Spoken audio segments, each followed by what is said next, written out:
do you manage multiple events simultaneously? I think by time management and proper delegation of tasks. So, and of course, one thing na nakatulong sa akin is when we purchase the materials earlier. So when I receive the materials earlier, that's the time na na-delegate ko siya properly dun sa mga team na gagawa ng specific task.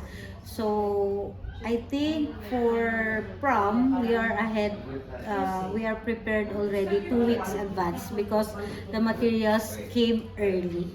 So I think that's the biggest factor na nakatulong sa akin na kahit we have 2 events at the same time, yung pagdating talaga ng materials earlier, yun yung nakapagpadali ng buhay ko. Natin actually, sa pagpe-prepare na. So, I think that's it. Thank you. Thank you.